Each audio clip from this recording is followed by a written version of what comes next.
can sit right in that last seat over there in the jury box, and I will call it back up when she has her story straight. Thank you, Judge. But if she's up here and she's lying to me, ma'am, I don't play that way. Right. So if you come up here lying to me and don't tell me the whole truth, because I can see exactly what's going on here. I'm not stupid. But if you come up here lying to me, you're going to go. It's really simple.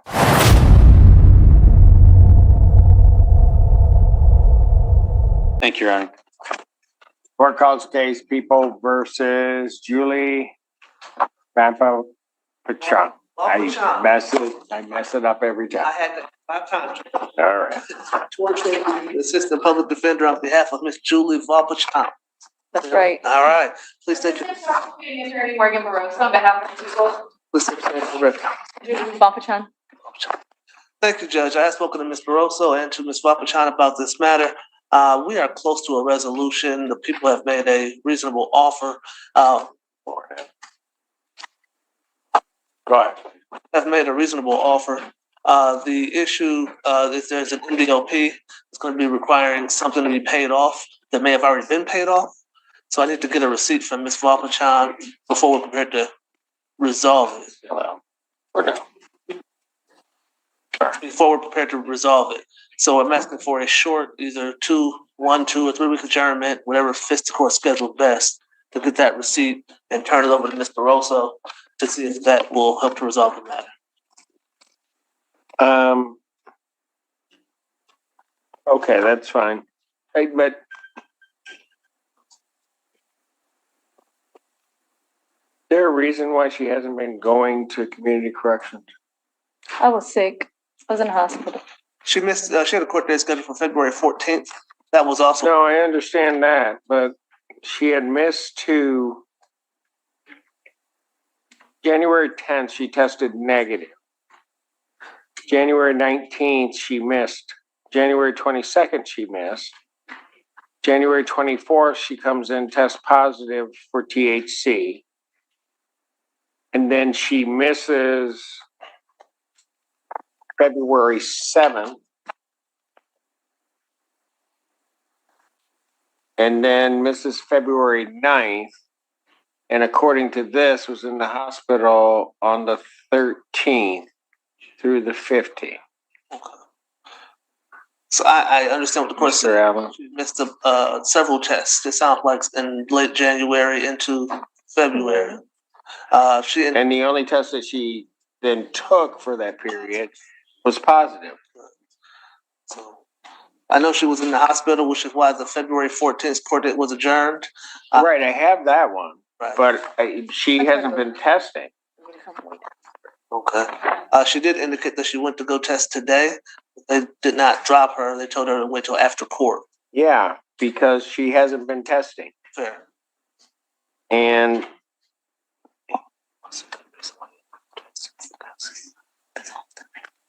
End of December to I just found I have pneumonia.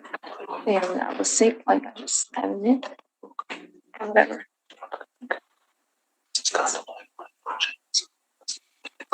did you read this violation report? I did not, Judge.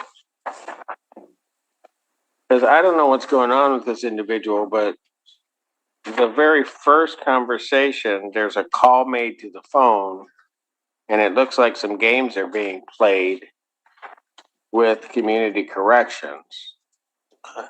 And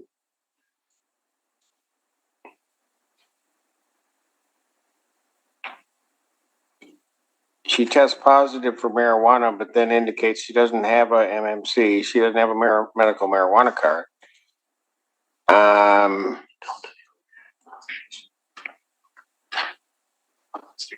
And that she was at a party and had 2 marijuana-laced cookies. So on. And they keep telephoning her, said she was unable to take the test on 119, having to pick up her kids. Then she reminded that they were open from 8 a.m. to 4:30 p.m., instructed to report to community correction on January 24th. She did, and that's when she tested positive. she hasn't given any on the February 15th, although the court has them. She didn't give any medical documentation to the two community corrections.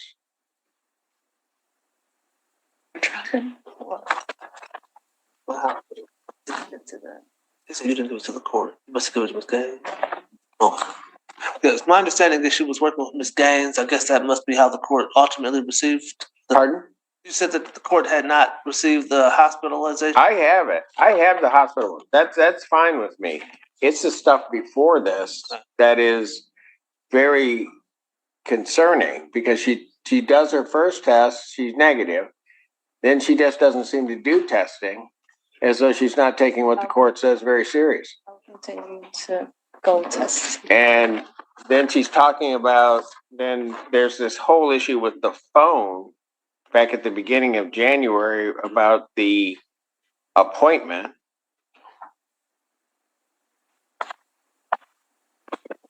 Obviously, I did not. And then she's talking about having to pick up her kids, and that's fine, except they reminded her that they're open from 8 to 4. Did I go to testing after that for, like she told me I could go the next day? And I believe I went that day. What day? The day after that I was supposed to pick my kids up. On the 24th. Right. That's the only test you've done. Okay. Do you have it in front of you? You want to see my copy? I don't have it in my. I don't, but Thank you. no, I have not been tested. I that like So, he wants to. That's on 110. When she reported to community corrections, required the intake. Yes, with the marijuana laced cookies, it appears, Your Honor. That approach. Yeah. So she had the marijuana cookies on which day? It looks like in the report she said on 110. That was after she was arrested. I guess so, Judge. But she just told me it was before she was arrested. So which one is it? before. I don't remember. She doesn't recall, Judge. What? She doesn't know the date. Obviously, Judge. I don't know when she was arrested. She believes it was right. So tell me about the phone. Because see, I have a feeling you're playing games with me. I don't know anything about no phone. I don't remember. I don't know nothing about no phone. The judge says that the report is we're not returning, we're not making phone calls, they're not the right phone number for you to reach you to do the testing. Well, no, that beginning part of the report Yes, sir. where they tried to call and they said they were trying to return it to the owner and they said it was actually her on the phone. You understand what judge said? Yeah, when I lost my phone and That's what he's asking you about. yeah. I had lost my phone and I was getting it back from the person. That's what he's asking you And about. they said that person said somebody called me or something like that. And So judge is asking you about the phone. When did you lose your phone? How did you get your phone back? He wants an explanation for when. I don't remember the exact dates, but whatever it is, I accept full responsibility. No. Whatever. Oh, I don't know you want to do that because that'll make my job a remember whole lot easier. when I lost it. Well, how'd you get it back? That's what he wants to know. I called my phone and I met up with the girl to get my phone back Okay, where? at the gas station.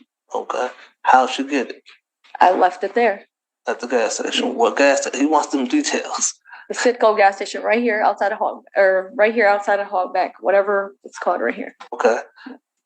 So my understanding from what she's telling me, Judge, is that she left her phone at the gas station, the Citgo. This was before the delayed marijuana cookies. That's my. Oh, okay.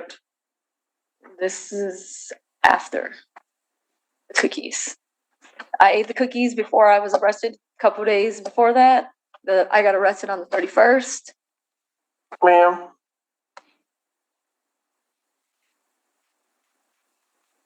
You have laced cookies. Take a test.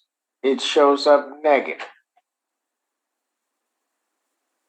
Then 14 days later, we probably would have known before then, But 14 days later, then you take a test, and that's when it shows up in your system.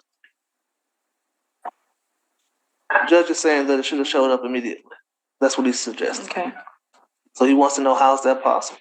I don't know. Was there another slip? That's what he wants to know. No. Were you around someone who could have been? Okay, look. Here's the thing. Mr. Feaster, I realize you may be at a slight disadvantage because you don't have the report in front of you. Judge. I'm going to give you my copy of the report. She can sit right in that last seat over there in the jury box, and I will call it back up when she has her story straight. Thank you, Judge. But if she's up here and she's lying to me, ma'am, I don't play that way. Right. So if you come up here lying to me and don't tell me the whole truth, because I can see exactly what's going on here. I'm not stupid. But if you come up here lying to me, you're going to go. It's really simple. Have a seat right there, he said. Have a seat right, that last seat up there. May I borrow that again, Judge?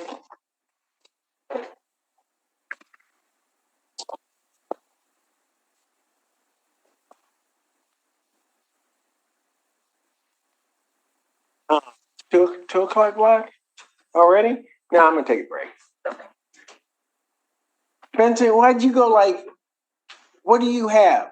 I was told to be here by the Queen Anne. Okay, then just sit there. The Queen hasn't released you.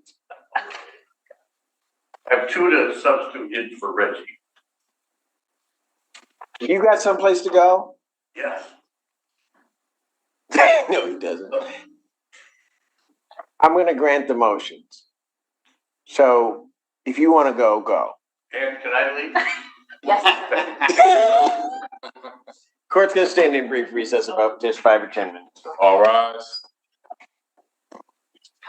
Court recalls the case of the Mr. Feaster here. Judge. People versus Julie Vampachon, I think. Ready again, Judge. Torshell Feaster, Assistant Public Defender on behalf of Miss Julie Von Pachan. And to my right at the podium. Please state your name again for the record. Julie Vampachan. Thank you, Jeff, for giving us the opportunity to pass this matter so I could get a copy of the report and review it. I did talk to Ms. Barroso about this report. Our office did not receive a copy of it, so I did not have it. We didn't have it, so I apologize for that, Judge. No, it's okay. In going through the report with Ms. Wapachan, I do have some corrections, clarifications to the information I was providing previously, Judge. She does. Oh, so now she's going to tell the truth. Yes, Judge. Yes, Judge. Go ahead. Thank you, Judge. She did lose her phone at the Sunoco gas station at 3891 Platte. About 17, just Is the Sunoco? the Sunoco. Not the Sitco. Sunoco, right? Whatever the one's right outside of here. Sunoco, I believe, is what she believes it was, Judge.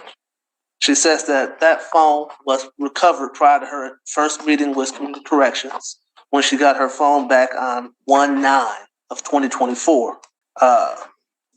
She went to Sunoco. She paid $100 to a black female who had her iPhone 10. That phone did subsequently break. She took it and had it repaired or replaced at the iPhone store at Briarwood. She said when she did report on the 10th, per the report, Judge, she indicated to Community Corrections that she did have a marijuana cookie, 2 marijuana cookies, and so she indicated that she didn't know she was going to be positive. And that's when she said, "What do I do when my test comes back positive?" However, that apparently did not metabolize in her system at the point of that test, but she thought that first test would have been positive, Judge. Okay, so the cookies now appeared on the 10th. Yes, Judge. It happened the day before her reporting, Judge. So I guess that would have been the 9th, reported on the 10th. Go ahead. Okay. She indicated since that time, she has in fact been using marijuana, and that is why she has failed to make her testing dates, Judge. She indicates that she knew she was going to be positive on the 10th from the cookie, and she knew that subsequently she'd be positive from actual smoking of marijuana. So she missed those tests until she actually went in on 124 and tested and did have that positive result. She indicated that her last time smoking would have been 2 days ago on Tuesday, the 27th, Judge. She indicates that she does not have an addiction and that she can stop smoking, but that she had not stopped at this point, and that she takes responsibility. She apologizes. She sees how serious this is. And she wants Hold on a moment. I need to go back to the 9th. okay. He had the cookie when? It would have been the day, either the 8th or the 9th. The party would have been, she believes it was the Friday, January the 9th, I believe that date was, she indicated, at her friend's party.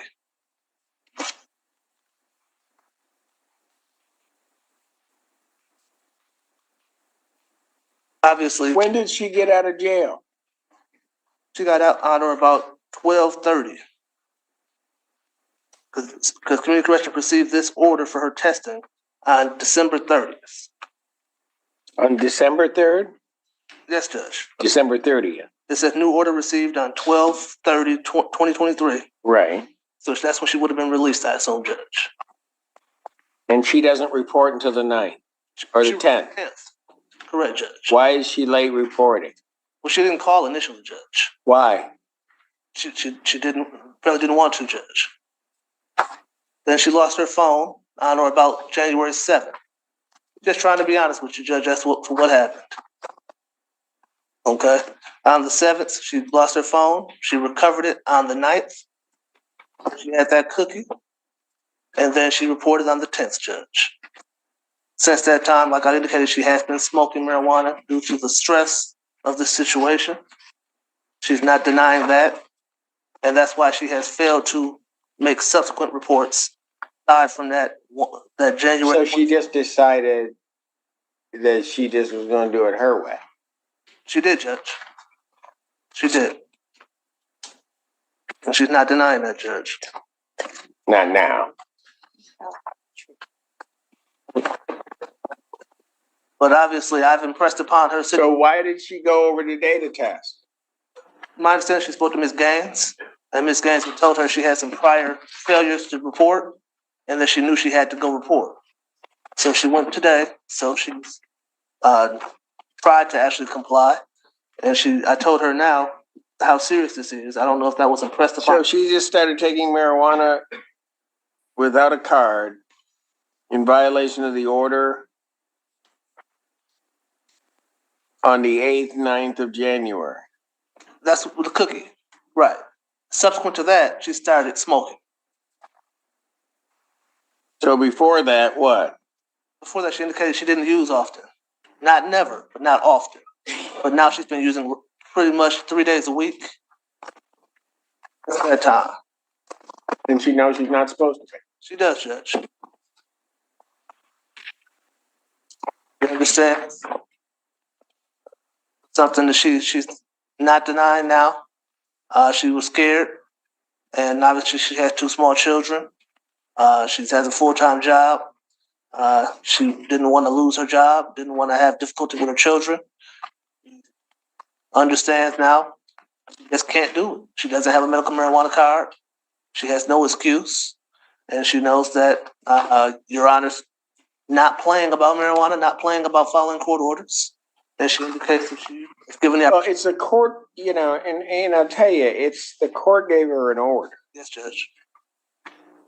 And she decides that she just wants to not follow the court's order. Yes, Judge. Then she gets here, gets called on it when she was up here initially, and then it's just through you just lying to me.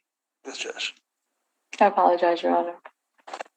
You don't lie to the court, ma'am. You just don't.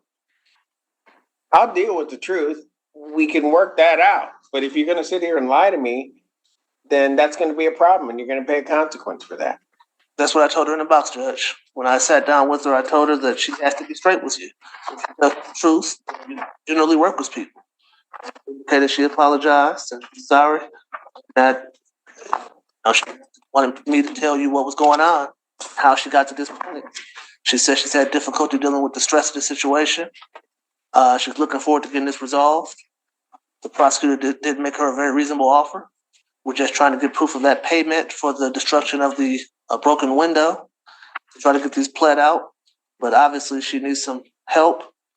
She's not afraid to go to treatment if the court thinks she needs treatment, but she believes she can quit. And in 30 days from Tuesday's date, this should be all out of her system completely, because Tuesday was the last time she would have used, Your Honor.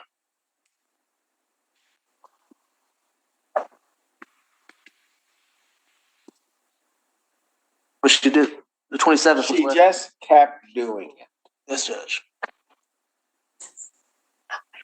That's the problem. And the problem is, had she left here today, she would just continue doing it and continue violating this court's order. Yes, Judge. And quite frankly, her promise doesn't mean anything to me. Understood. It just doesn't. Had she taken the test, say, this is why I'm doing it. At this point, the entire direction of the case has changed. This is no longer just about missed drug tests or marijuana use. It's about credibility.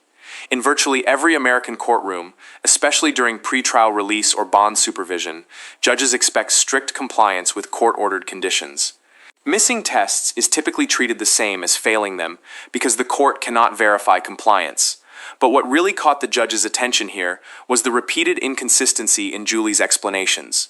Once a judge believes a defendant is being less than truthful, every future statement is viewed with greater skepticism. Defense counsel did the right thing by pausing the hearing, reviewing the violation report, and encouraging complete honesty, but rebuilding credibility in court is extremely difficult once it's lost. What do you think? Should the judge focus more on the admitted marijuana use, or was the dishonesty the much bigger problem? Failed the test, that's one thing. But she just decides that she doesn't have to take the test. Takes the test. Then decides she doesn't have to want to take the test. Just continues using. Yes, Judge. So violating the court's order in two ways. First by her use, and then also by not going to testing. And then, all on top of that, comes here and lies to me. Anything else you want to say? To her credit, she did eventually come forth and tell Your Honor the truth. She's came clean with me about what's going on and how we got in this situation. She acknowledges that she might have a problem because managing her stress, she's been unable to not use marijuana. And so she acknowledges that and is willing and ready to seek treatment, Your Honor.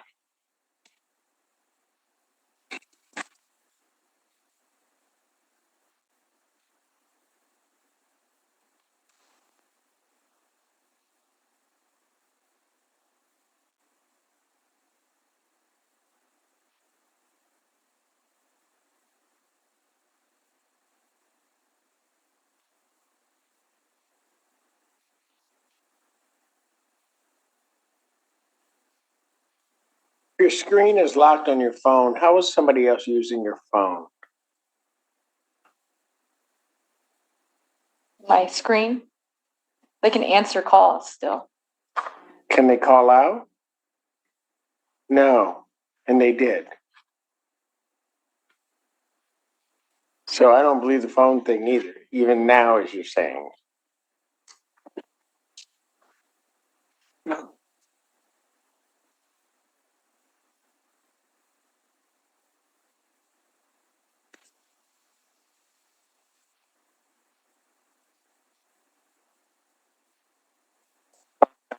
Adjourned to March 7th this week, 2024 at 9 a.m. And lady, you're going to have to figure out how you want to do this. You're here on a DV charge or DV type charge. You got resisting and obstructing. You're not following the court's rules. Has her 9mm handgun been surrendered? Yes. Yes, Judge. And she indicates that the window has been paid for. That was broken in the incident.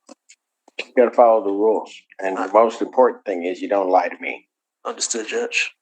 Defendant's bond is revoked pending a hearing on March 7th. Defendant's remanded. Thank you, Judge. Court calls the case, people versus, well, not yet.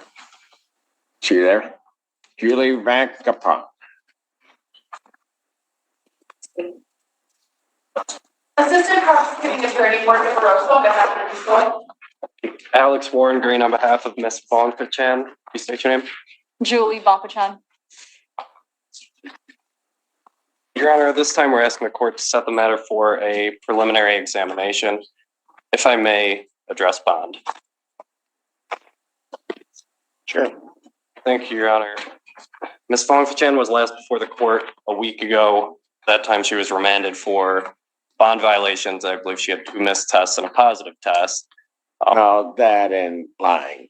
Of course, Your Honor, Okay. and that's Okay, go ahead. Ms. Bonkachan does wish to apologize to the court today for being dishonest at that time.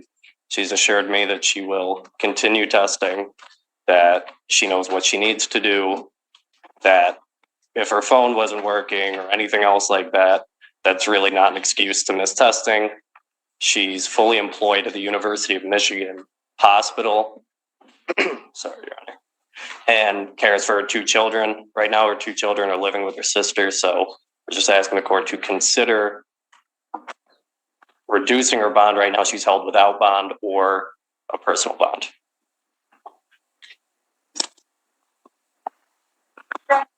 I'm sorry. Go ahead. If her children are living with her sister, then I'm really concerned because I do have note that she called the victim 41 times. And my understanding was the only reason to Excuse contact me? the victim was to have contact with the children. So if the children are not with the victim, then I am concerned. Okay, hold on. So the Daniel Gray, I have listed as the victim. Correct.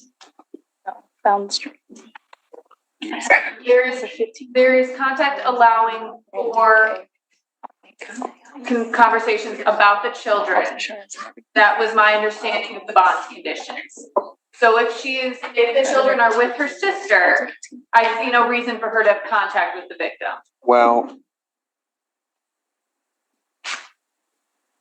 the conditions that I have is that the only communication that would have been allowed with the victim regarding the children would have been by text. There have been 41 phone calls.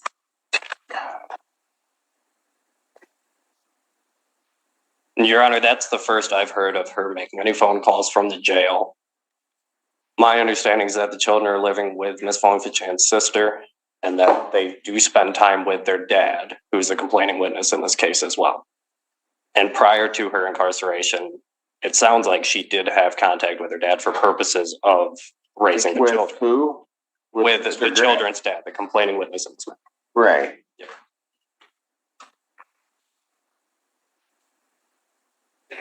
That's 41 calls this week? 41 calls since she's been taken into custody. That's Oh, dear God. Some conversations, we never argued or anything, it was just straight about the kids.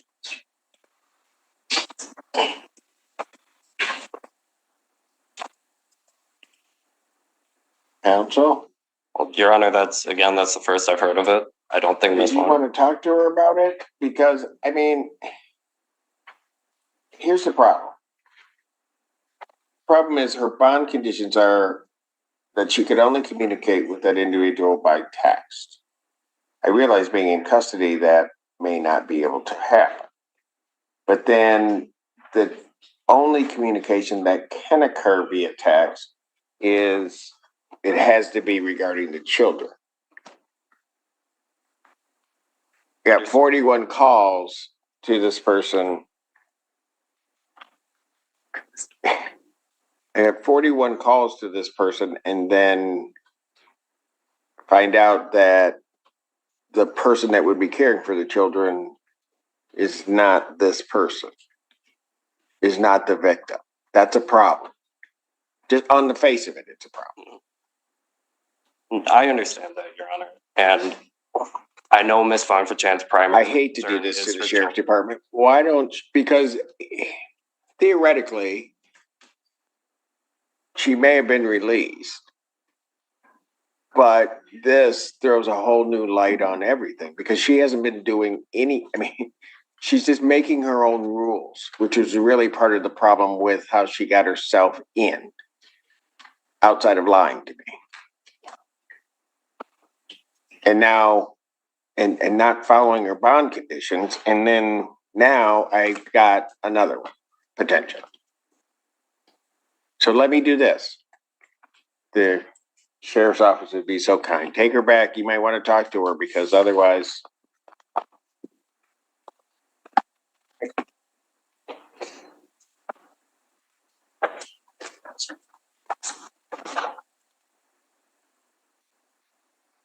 And he's not coming out. No. Nah. Who? Okay, but Seal's not coming out. Court does call the case of People versus Marshall Seal. Andrew Childers appearing on behalf of the people. Brown, Deputy Chief Public Defender, appearing on behalf of Mr. Seal. Your Honor, I believe that Mr. Seal refuses to come out, so I can't do anything. Your Honor, I understand he has a very busy social schedule in the jail. Sure.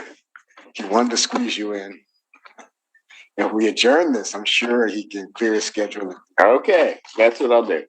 I'll adjourn it. Just for the record, clock isn't started. Correct. He needs to be here before I can do anything. Right. So probable cause, March 28th, 2024, 9 a.m. Thank you, Your Honor. On continued. I'll speak to the social secretary right away. You can do that.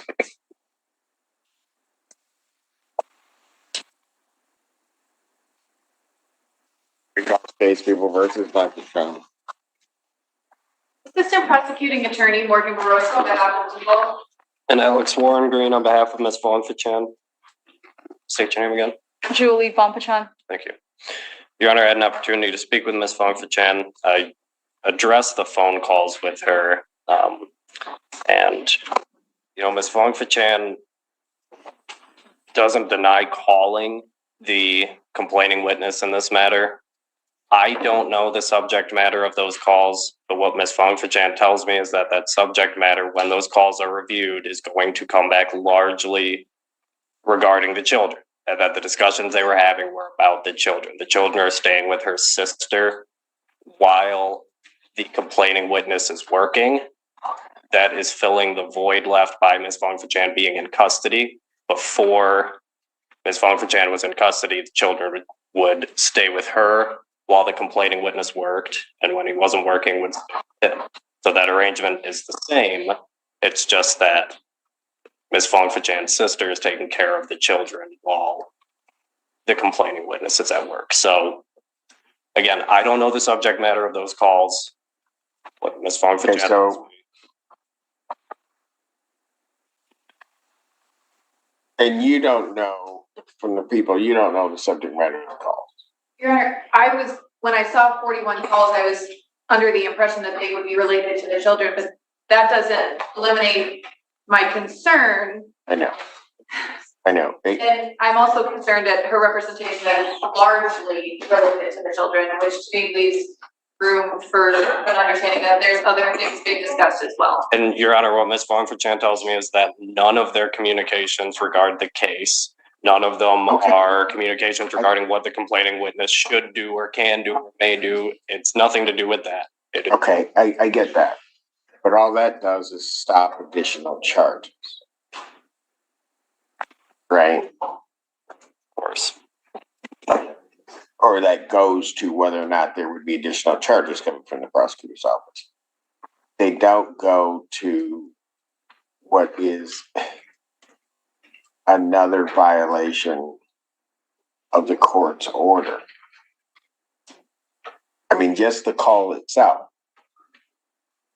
I mean, I could even understand if there were a few calls regarding the kids because she can't text because of the position that I can get that. 41? That's a large number of calls, Your Honor. I understand the court. And here's my other problem. And this is the problem that people have when they come before me and they lie. You lie to me, then it's hard for me to believe anything that you're saying. And so if you're saying you're calling regarding the children, are there calls to her sister at least? I have not checked. We don't have the sister's phone number because Got it's it. not in the police report.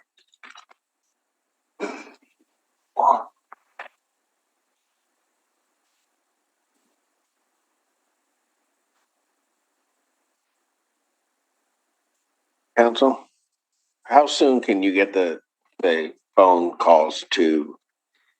I'll send an email request right now. Pardon? I will send the email request right now. Usually they get released within a day.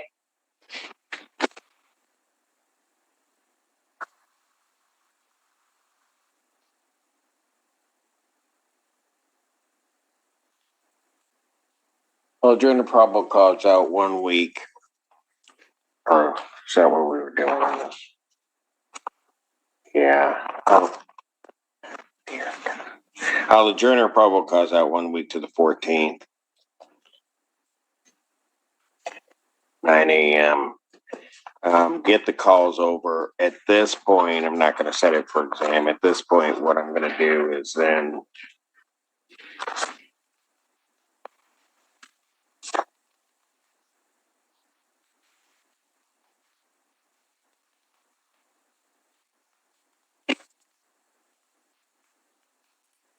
let's do it this way. You wanted it set for exam, correct? That is correct, Your Honor. All right. I'm going to give you a probable cause date on the 14th to try to address her bond to see if we can get her out of custody without some other thing happening. I'll set her preliminary examination. I'll set that for the 26th, 2024, 9 a.m. That will be before me. Next week, though, we'll address her bond after you've had a chance to listen to the calls. And right now, she has no way to communicate about her kids at all because she was doing it by text before. That's right, Your Honor. And at least pending the hearing next week, her phone privileges, defendant's phone privileges in their entirety are revoked. Just keep making it one.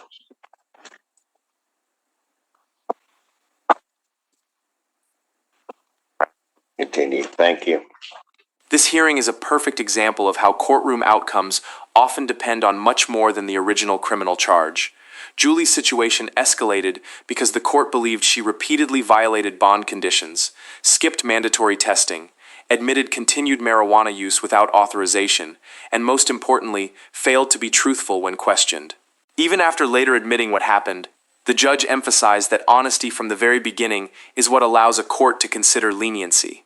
The additional concerns about repeated phone calls to the alleged victim only reinforced the court's belief that supervision conditions were not being taken seriously, resulting in her bond remaining revoked and even her phone privileges being suspended pending further review. The case itself is still moving forward, but this hearing shows how quickly bond violations can change a defendant's position before trial. If you found this courtroom breakdown informative, don't forget to like the video, share your opinion in the comments, and subscribe to the channel for more real courtroom cases, legal analysis, and dramatic hearings you won't want to miss.